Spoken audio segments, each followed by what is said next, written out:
여러분들은 그 세이렌이라는 그리스 로마 신화에 나오는 ним프 요정에 대해서 이야기를 들어보셨을 거라고 생각이 듭니다. 이탈리아 서부 쪽에 그 사이렌움이라고 하는 스코플리라고 하는 섬이 있는데 그 섬은 너무 물살이 세고 암초가 있어가지고 거기를 지나가면 다 배가 뒤집히고 항해하는 사람이 죽게 돼 있는 그런 섬입니다. 그 섬에 사는 요정들이 3명이라고도 하고 4명이라도 하고 그리스 로마 신화는 항상 헷갈려가지고 어떤 데는 뭐라고 말하고 항상 다르지만 메시지는 항상 비슷합니다. 근데 거기에서 이 세이렌은 원래 세이렌이라는 뜻은 라틴어로 시렌, 사이렌 이 뜻은 휘감는 자, 옴짝달싹 못하게 하는 자, 묶는 자 이런 뜻을 가지고 있대요. 그 세이렌을 알고 있죠. 세이렌이 세이렌에서 나왔다는 말, 경고라는 말 알고 있죠. 이 요정들의 가지고 있는 사명은 뭐냐면은 항해하는 모든 배를 다 전복시켜서 죽이는 거예요. 만약에 죽이지 못하면은 그 요정들이 죽어야 되는데, 그 요정도 죽어야 되는데 유일하게 이긴 2사람이 그 그리스 로마의 신화에 나와요. 하나는 누구냐면은 그 트로이 전쟁을 성공으로 그리스를 성공으로 이끈 아시죠? 오디세우스. 그 로마식으로 유리시즈라고 말하는 오디세우스하고 그다음에 시인이고 그 음악가인 오르페우스. 이 2신이 이겼다고 그래요.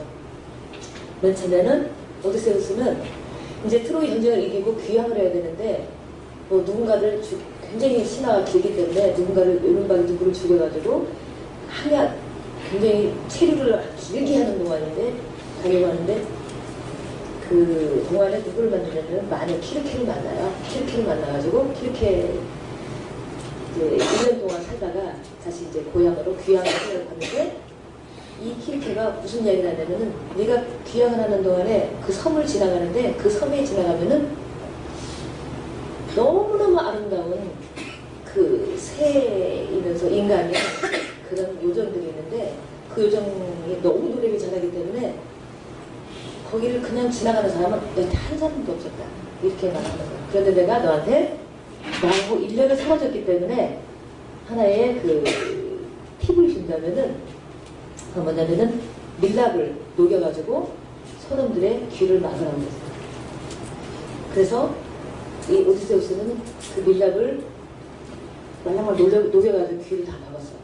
그런데 이게 안타깝게도 오디세우스는 그거를 막지를 못해서 모자라가지고 그 대신 그 전에 뭘 이야기를 했냐면 내 몸을 돛에다 감아놓고 절대로 내가 아무리 뭐라고 해도 나를 풀어주지 말라고 했어. 그리고 이제 항해를 하기 시작했어. 그런데 이 선원들은 다 귀가 막혀있는데 오디세우스는 귀가 다 뚫려가지고 이 섬에 스코플리 섬에 지나가는데 너무너무 아름다운 소리가 그 노래 소리가 들리는데 이거는 정말 어떻게 할 수가 없을 정도. 여러분들 그런 음악을 들어보셨습니까? 들어보셨습니까? 그러니까 저는 오래전에 정말 맨땅에 헤딩하는 식으로 유럽에 배낭여행을 있었는데 너무너무 지쳐가지고 그냥 거의 기진맥진했을 그런 형편의 그 노트르담에 들렸어요. 그러니까 거기에서 물론 오디오를 통해서 나오겠지만 그 찬양을 듣는데 온갖 피로가 다 풀리는 그런 느낌을 받았어요. 혹시 그것보다 훨씬 더 멋있겠죠? 근데 지나가는데 오디세우스가 도저히 견딜 수가 없어.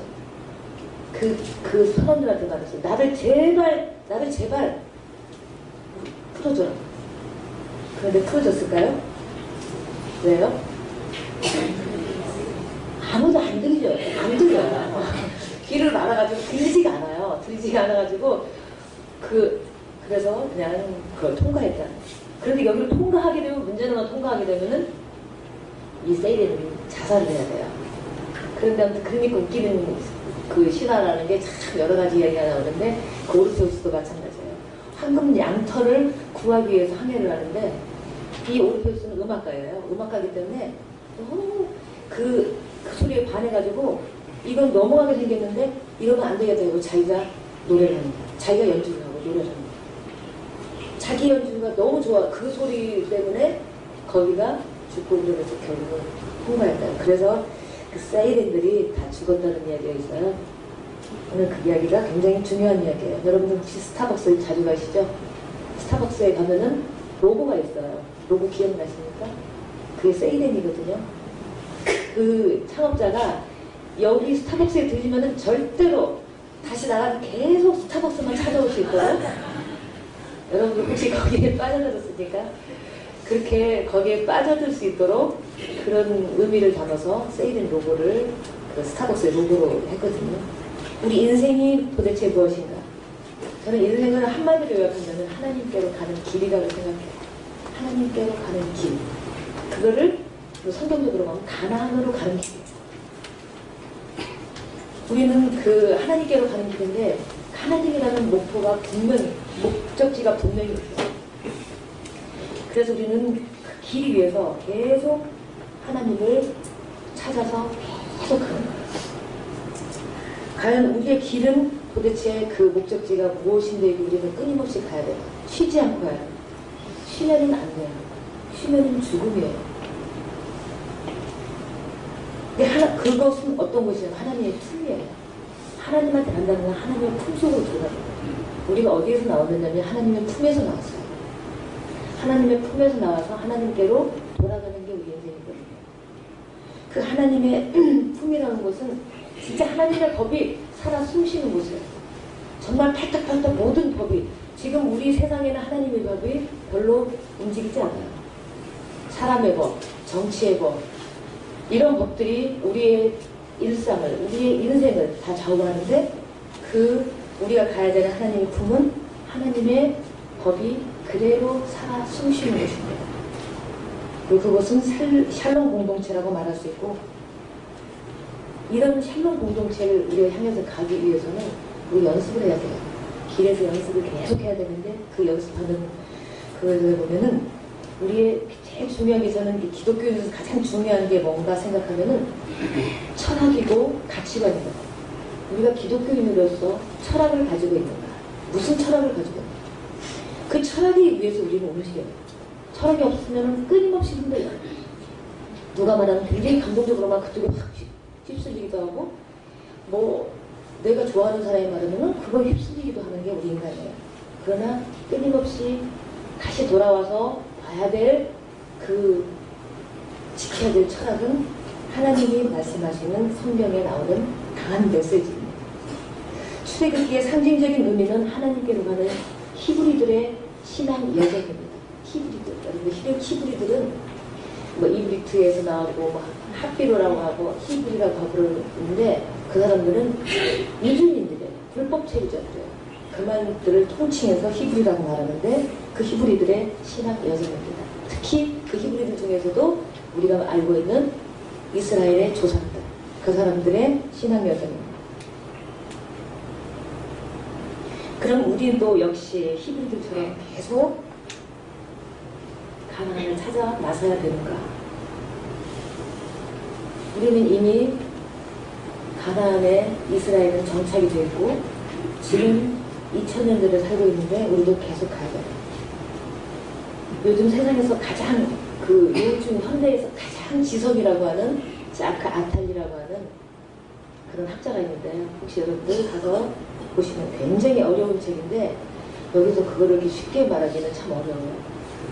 그 사람은 인류를 하나의 학명으로 정리를 했는데 뭐라고 정리했냐면 호모 노마드라고 했어요. 호모 노마드. 호모 사피엔스, 호모 일렉트라 뭐 쭉 나오는데 최근에 호모 노마드. 노마드가 뭔지 아시죠? 예. 우리를 유목민이라고, 유랑자 이렇게 말했어요. 그리고 그 사람의 책에 그 사람 책을 그 사람의 그 이야기에 굉장히 감동을 받아가지고 미로 지혜에 이르는 길 이런 책을 대충 훑어보고 자세히 나중에는 보려고 하고 있는데 그 책에 보면은 미로가 우리를 지혜로 이끌어요. 그것도 길이에요. 오늘 계속 길에 대한 이야기를 할 거예요.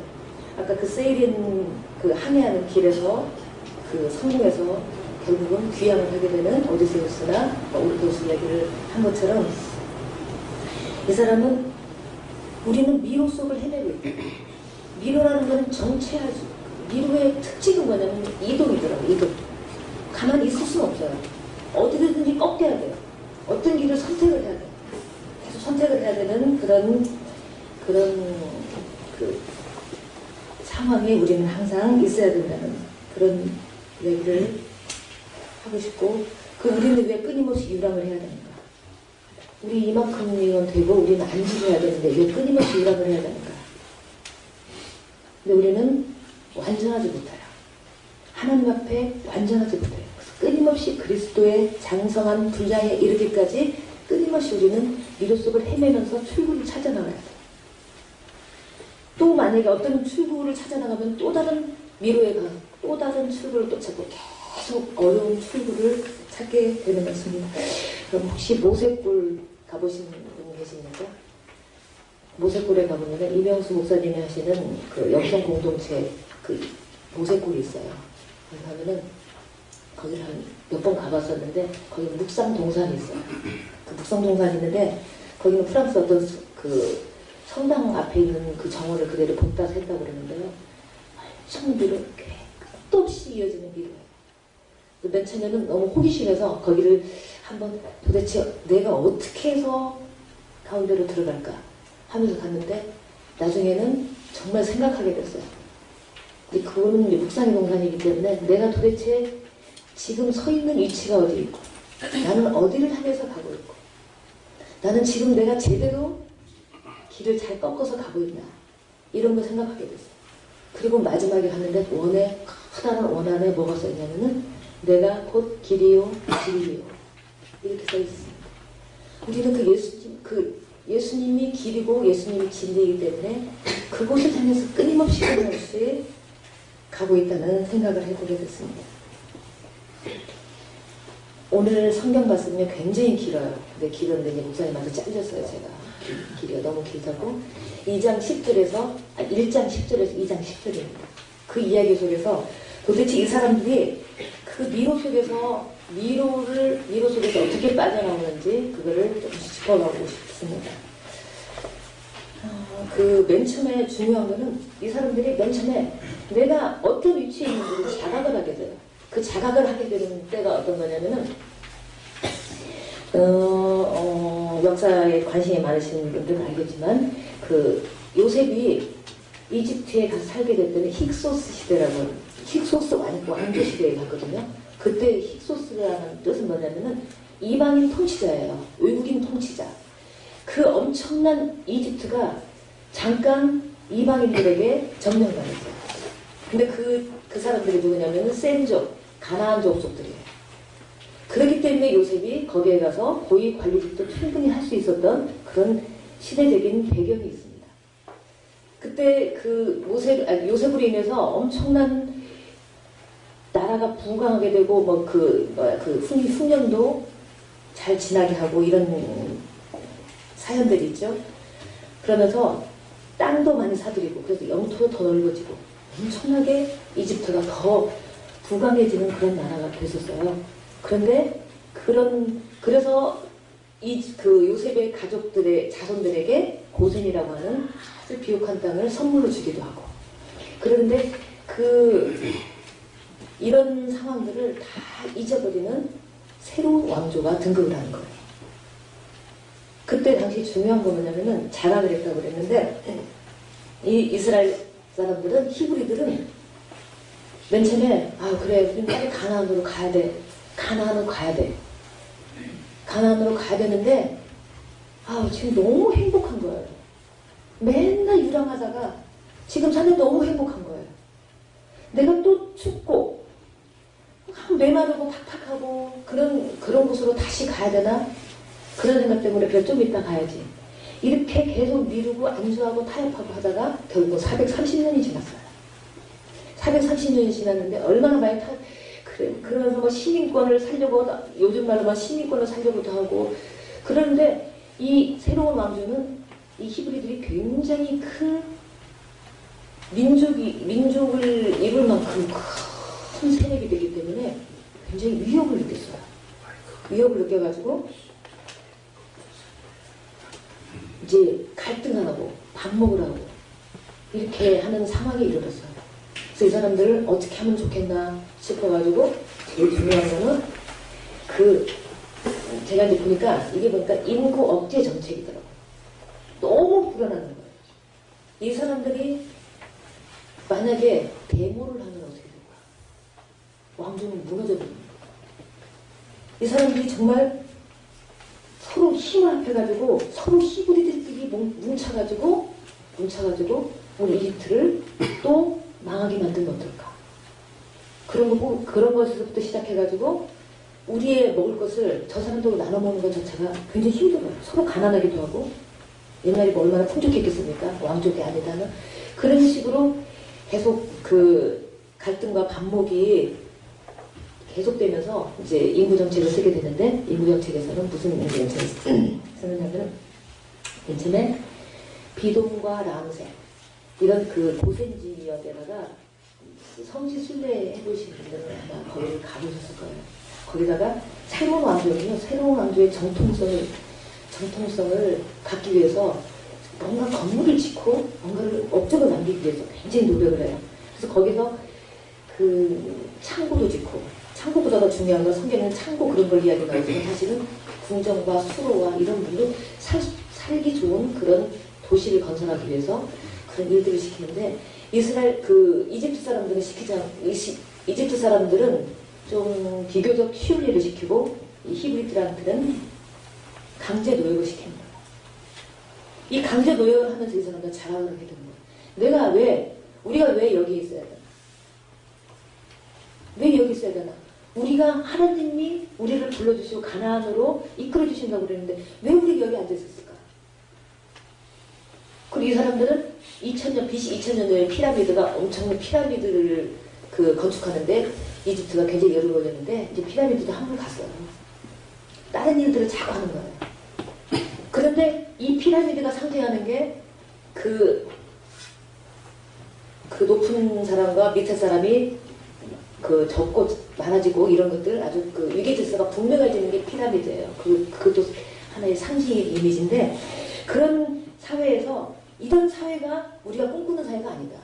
우리가 꿈꾸는 사회는 원뿔형의 사회다. 원뿔이라는 거는 맨 끝에 하나님이 있고 그 다음에는 모든 사람이 원 안에 들어가 있는 원뿔형의 사회를 그 사람들이 갈망하기 시작을 합니다.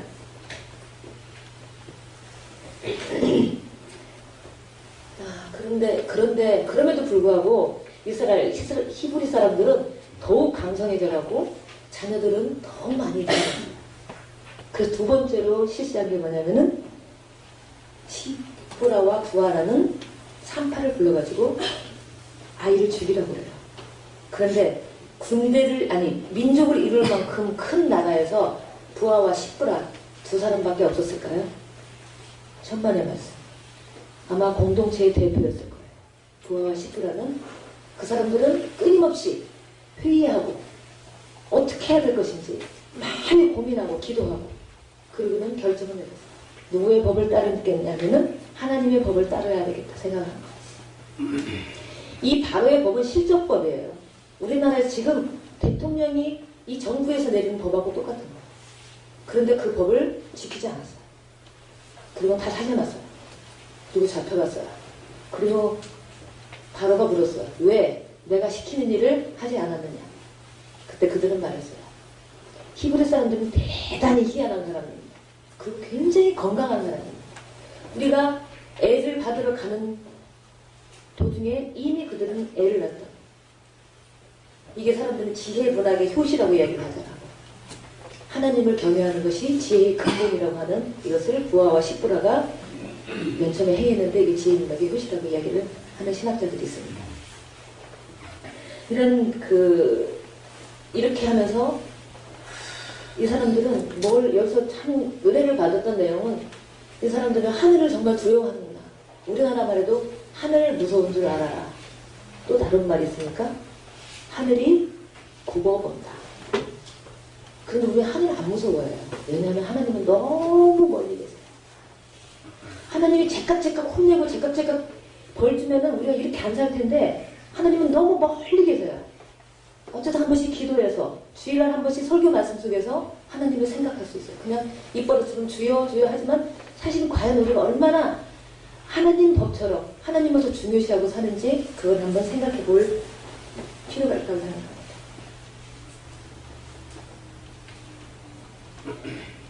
그리고 유일하게 인간만이 하늘을 보고 산대요.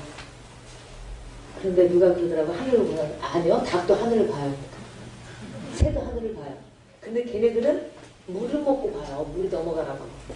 그런데 인간만은 유일하게 사람을 그 하늘을 본다는데 그게 안드로포스예요. 그게 히브리어 안드로포스, 아니 헬라어 성경에 많이 나오는 안드로포스. 사람이라는 것은 안드로포스인데 하늘을 봐는 거예요. 이 하늘을 두려워하는 사람. 하늘을 두려워. 우리는 하늘을 정말 안 두려워해요. 제가 어디서 설교를 하는 데 있었는데 세월에 대해서 이야기를 한번 했더니 자기가 뽑은 대통령을 곤란하게 만드는 설교를 하는 거예요. 난 너무너무 놀랐어요. 난 그 설교를 왜, 어떤 얘기를 했냐면 과부의 아들 설교를 했었거든요. 과부의 아들. 하나님이, 예수님이 그걸 지나치지 않고 그냥 죽었으면 그냥 죽은 걸로 끝나는데 그 아이를 살려고 다시 또 죽게 되잖아요, 나중에는. 그런데도 그 마음, 과부의 마음, 그 마음을 가졌으면 좋겠다. 그렇게 설교를 했는데 뒤에 아주 무서운 소리가 나와가지고 굉장히 두려웠어요. 우리가 누구를 두려워해야 되는지 한번 생각해봐요. 우리 지금 하나님밖에 두려울 사람이 없어요. 뭘 두려워? 근데 하나님은 너무 멀리 계신다니까요. 너무 멀리 계시기 때문에 하나님을 두려워하지 않아요. 우리 이거 굉장히 깊이 생각해봐야 돼요, 문제. 이렇게 실패를 하자 또다시 정책을 세우는데 뭐가 나오냐면은 사내 아이를 나일 강가에 띄워버렸다. 그러니까 여기서 요게벳과 미디안입니다. 이 사람들은 이 아이를 죽일 수가 없어요. 나일 강가에 띄울 수가 없어요. 아이를 띄울 수 있는 그런 엄마와 누나가 있을까요? 아버지가 있을까요? 아무도 없어요. 그러니까 최선을 다해서 이 아이를 숨겨놓는 거예요.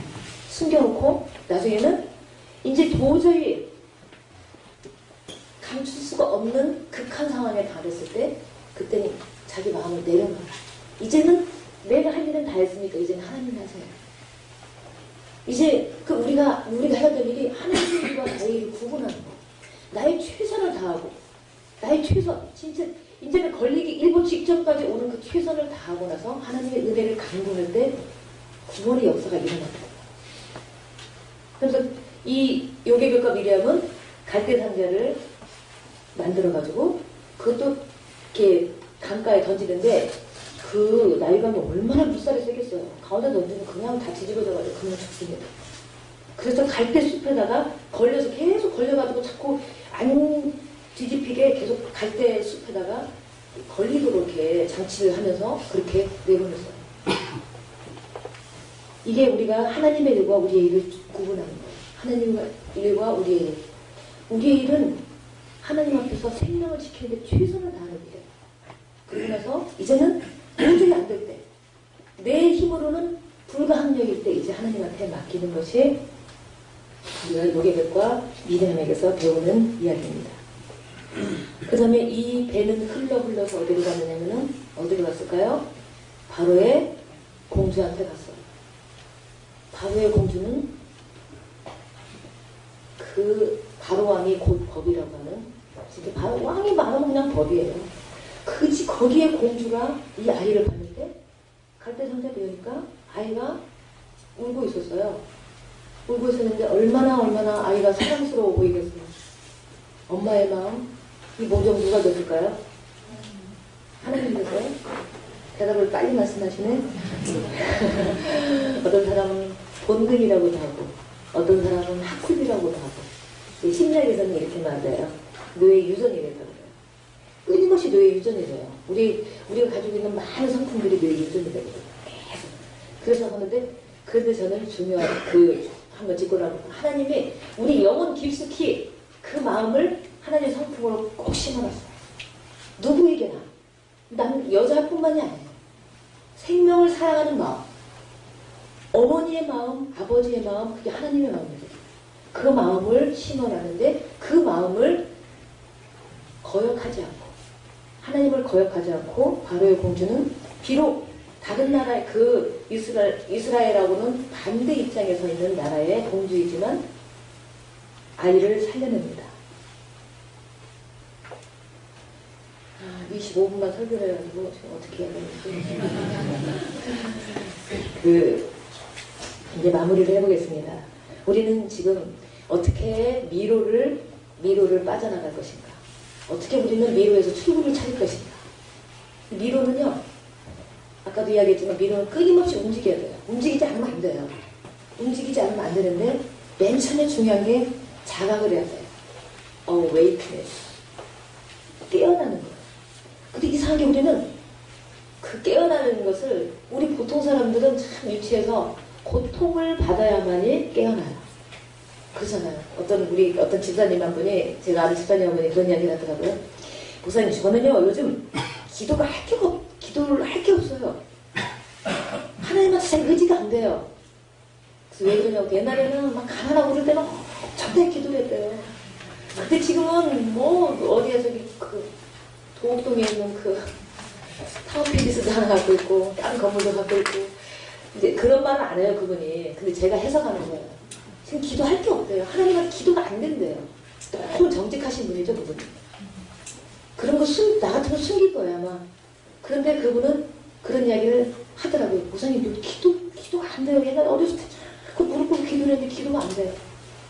고통이 주어질 때만이 우리는 우리가 잘못했구나, 우리가 하나님한테 가야 되는 거구나 하면서 자각을 하게 되는데, 이게 강제 노동을 통해서 인간 취급을 받지 않고 동물 취급을 받을 때, 그때야 비로소 이 사람들은 자기를 찾기 시작하고 하나님을 찾기 시작합니다. 이게 하나의 미로의 꺾인 길일 수 있어요. 그 다음에 두 번째는 하나님을 보는 거. 어떤 누구의 것보다 하늘을 보는 거. 하나님을 보는 거. 우리 일상의 매 순간순간마다 하나님이 어떤 행동의 근거, 선택의 근거가 되어야 된다. 이게 하나님의 그것이 우리의 미로의 하나의 꺾인 글이 그 출구로 빠져나가는 길이 될 수 있을 것입니다. 그 다음에는 하나님의 일과 나의 최선, 생명을 지키기 위해서 나의 최선을 다하는 것, 그리고 하나님 앞에 깊이 묵상하면서 기도하는 것. 진짜 하나님, 이제는 내가 막 기도로도 내가 떠들지 않겠습니다. 여러분들 기도도 전부 여러분들 이야기만 하잖아요. 그래서 저는 언젠가부터 한 10년 됐는데 이제는 기도를 별로 안 해요. 그냥 하나님을 들으려고 노력을 해요. 그냥 눈을 감고 하나님, 저에게서 원하는 것이 무엇인지 제 마음속에 깊은 영혼 속에 저한테 좀 들려주세요. 그런 게 하나님한테 맡기는 그런 게 있고, 그 다음에 마지막으로 생명을 지켜주는 것. 내가 그를 물에서 건져냈다. 그래서 모세가 된다. 모세가 뭐 옛날부터 이름이 아버지와 지어준 게 아니라 내가 그를 물에서 건졌다.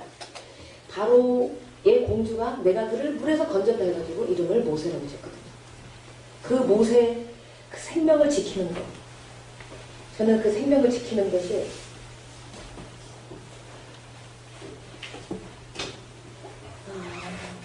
그 생명을 지키기 위해서 우리에게 필요한 덕목이 무엇일까 생각해봤어요. 두 가지를 생각했는데 너무 계산적이지 않았습니다. 너무 합리성과 효율성을 따지지 않았으면 좋겠어요. 대부분 교회에서는 합리적이고 효율적이고 계산적이고 이렇게 해야 예산에 맞기도 하고, 그 다음에 이거를 하면은 우리에게 돌아오는 열매가 있고, 이런 걸 계산하면서 모든 거를 정책을 위반을 하게 되거든요. 그런데 예수님은 99마리를 그냥 놔두고 한 마리를 찾아서 가는 예수님은 정말 계산적이지도 않고 정말 지금 생각하면 바보 같은, 이런 바보 같은 사람이 없어서 우리는 이 세상을 힘들지 않을 것을 생각했어요. 합리성과 효율성과 계산적인 것을 따지지 않는 그런 마음. 그래서 정말 주변에 어려운 사람들을 돌아보는 거예요. 우리끼리 잘 살고 얼마나 행복해요. 우리끼리 그냥 뜻도 맞고 생활 수준도 맞고 학력 수준도 맞고 지내는 걸 행복하잖아요. 그런데 하나님은 거기에서 멈추지 말라고 끊임없이 다시 부르고 다시 불러서 다른 출구를 찾으려 하나님께로 가는 출구를 다시 찾게 돼요. 두 번째로 하고 싶은 건 공감 능력이에요. 공감 능력 굉장히 어려워요. 공감 능력은 연습해서라도 가져야 돼요. 연습해야 돼요. 그런 능력도. 자꾸 그런 어려운 사람들 가서 보고 TV로 보고 저도 TV에 어려운 거 나오면 안 봐요. 너무 싫어서 못 보겠어요. 막 마음이 아파서. 근데 자꾸 봐야만이 내 마음속에 자리 잡고 그게 능력이 되는 하나의 능력이 되는 거거든요. 예수님이 아까 이야기한 것처럼 예수님이 과부에 그냥 지나가도 될걸. 이제 죽었잖아요 이미. 그냥 조이만 피하면 되잖아요. 근데 너무 가슴이 아파가지고 가서 그 사람을 살려야 되는 거예요. 그 사람의 그 과부의 마음. 과부가 그 아들을 남편처럼 자식처럼 친구처럼 생각했는데 그 모든 것이 사라진 그 사람의 마음을 깊이 생각하는 거예요. 뭐 영원한 생명을 주기 위해서 그 살린 건 아니잖아요. 그 과부의 마음. 얼마나 마음이 아플까. 그 마음의 공감의 능력입니다. 그런 능력을 이제 이야기하고 마지막으로 저는 이제 제가 있는 곳이 정말 사각지대예요.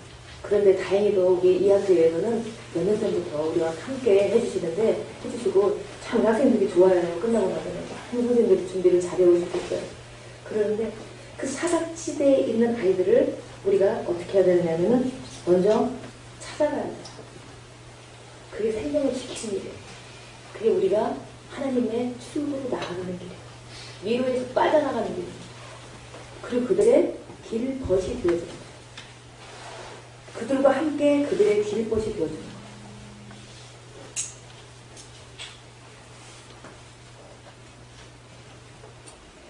그리고 그들과 함께 공감해주고 그들의 처지가 어떤 것인지.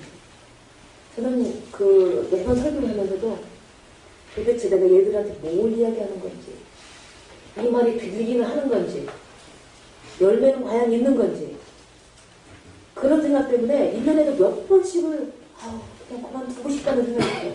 이게 귀찮은 얘기를 계속 해야 되나? 그런데 보면은 어떤 데 170명, 150명 앉아서 이야기 이렇게 설교를 하다 보면은 정말 그냥 너무너무 간절하게 한마디도 빼놓지 않고 들으려고 하는 굉장히 많은 친구들이 있는 거예요. 그 아이들에게서 힘을 얻어요. 쟤들이 뭔가를 새로운 길을 찾으려고 하는구나. 이대로는 안 되겠구나 하는 그런 생각을 하는 것을 보면서 진짜 이 아이들이 나의 힘이구나 그런 생각을 하면서 하게 됩니다. 그래서 보면은 나중에 이제 맨 처음에는 처음에 심사원이 온 학생들은 예배 시간에 적응이 안 돼서 굉장히 시끄러워요. 그런데 이제 애들 보면 재범, 3범, 4범이 막 있거든요. 근데 얘네들이 와서 예배를 하고 있으면요. 예배도 얼마나 잘 드리는지, 찬양도 얼마나 잘하는지 몰라요. 제가 다 표현 못해도 여기서 맨 처음에 몇 년 전에 와가지고 회의할 때 목사님 한 노래가 좋더라고요. 그래서 이거 한번 가져가서 애들 가르쳐볼까? 그래서 하는데 노래도 얼마나 잘하는지. 제가 은혜 받는 건 그런 거예요. 그냥 진짜 유행가 부르고 욕하고 막 그런 애들이 재미처럼 입을 벌리면서 그 찬양을 힘차게 부르는 거예요. 그게 나한테 굉장히 힘을 주거든요. 그 힘이 나를 하나님께로 가는 출구로 이끌어주는 그런 표식이고 사인이라고 생각해요. 여러분들도 그런 곳을 제가 초대하고 싶습니다. 같이 기도하겠습니다.